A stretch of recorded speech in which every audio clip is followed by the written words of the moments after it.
Mabuhay! Isang mapagpalang araw sa inyong lahat. Kung bago pa lamang kayo sa aking channel, ay mag-subscribe upang maging updated sa mga kwento, akda at mga aralin na aking ibabahagi rito.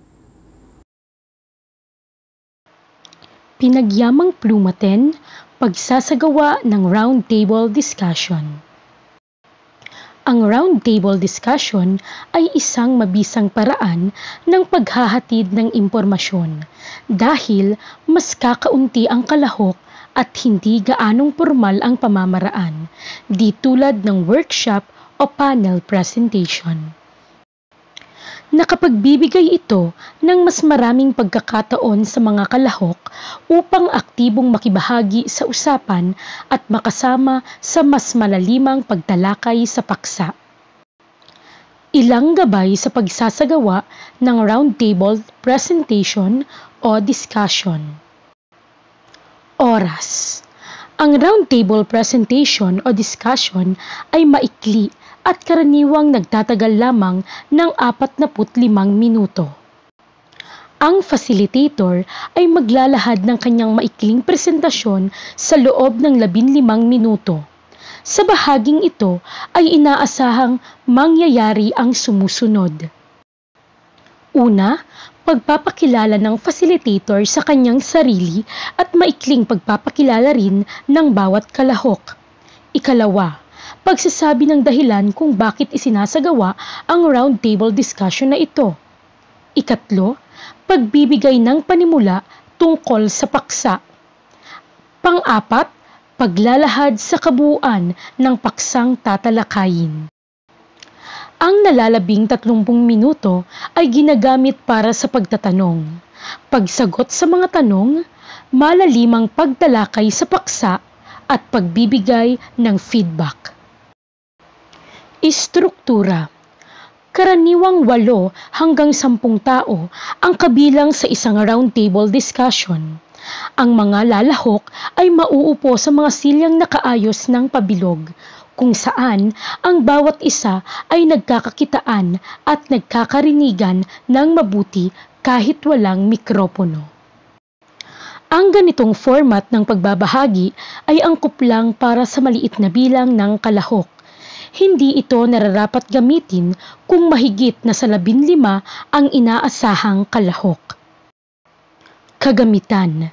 Ang facilitator ay naghahanda ng maikling handout, karaniwang 1 pahina lamang, upang maging gabay ng mga kalahok. Tiyaking ang nilalaman ng handout ay malinaw at madaling maunawaan ng lahat ng kalahok. Makabubuti rin ang paghahanda ng name tag kung hindi pa magkakakilala ang mga kalahok at upang mabanggit ang pangalan at maging mas personal ang talakayan. Paghahanda. Mahalaga ang paghahanda ng facilitator upang makapagbigay siya ng nararapat na impormasyon para sa mga kalahok. Bagamat inaasahang hindi lang siya ang pagmumula ng impormasyon, kundi maging ang mga kalahok din, mahalaga pa rin ang kahandaan ng facilitator para magabayan at maituwid niya ang iba't ibang pananaw ng mga kalahok at nang higit pang mapalalim ang talakayan o usapan. Pagtatanong at pagsagot sa mga tanong. Ito ang pinakamahalagang bahagi ng roundtable discussion. Upang maging epektibo, iminumungkahi ang sumusunod. Maghahanda ang facilitator ng 5 hanggang 10 tanong na maaaring magpasimula sa malayang talakayan. Magagamit ang mga tanong na ito upang mabuksan ang talakayan kung sakaling wala sa mga kalahok ang agad na makapagtatanong. Kung sakaling walang makapagbigay agad ng sagot sa tanong, ay maaaring ang facilitator muna ang magbigay ng ilang paunang sagot para umusad ang talakayan. Limitahan ang oras para sa mga kalahok na labis na nangingibabaw sa talakayan. Kunin din ang pananaw ng mga kalahok na tahimik at hindi gaanong nakikibahagi upang mabigyang pagkakataon ng lahat na magkaroon ng kontribusyon sa talakayan. Paglalagom. Pagkatapos ng talakayan, maaaring lagumin ng facilitator ang mahalagang puntos o konklusyong natalakay para mabuo sa isipan ng mga kalahok ang kinahinatnan ng nangyaring roundtable discussion. Kung mahaba ito, ay maaaring ipadala sa email address na hawak ng kalahok upang magkaroon din sila ng sipi. Gawin natin. Sagutin ang mga sumusunod na tanong. Una, ano ang roundtable discussion? Paano ito naiiba sa workshop o panel discussion? Ikalawa, ano-anong kabutihan ang naibibigay ng format o sistemang ito sa isang presentasyon o pagbabahagi? Ikatlo, bakit sinasabing epektibo lamang ito kung maliit o kaunti lang ang bilang ng kalahok?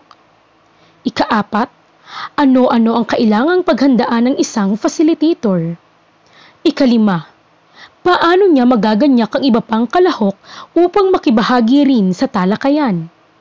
At ikaanim, bakit kailangang malagom ang mahalagang puntos o konklusyong natalakay?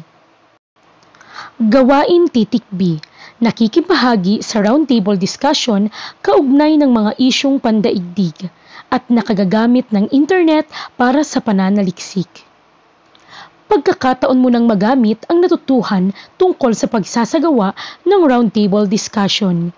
Ikaw at ang iyong kapangkat ay pipili ng isang isyong pandaigdig na inyong tatalakayin sa isang roundtable presentation o discussion.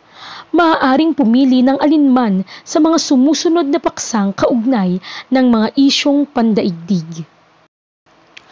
Pangangalaga sa kalikasan at kapaligiran, global warming at ang epekto nito sa tao at kapaligiran, paglaganap ng kahirapan sa mundo, kawalan ng kapayapaan at pagkakaroon ng digmaan sa iba't ibang bahagi ng mundo, child labor, pagkagumo ng kabataan sa bisyo tulad ng sigarilyo, alak at drugs na nakasisira sa kanilang kalusugan at kinabukasan, at labis na exposure ng kabataan sa internet at makabagong teknolohiya.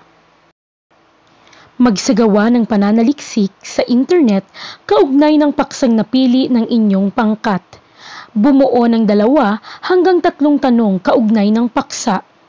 At makibahagi sa pagsasagawa ng isang roundtable discussion. Sundan ng mga gabay sa pagsasagawa nito mula sa binasa sa alamin natin o sa mga tinalakay sa presentasyong ito.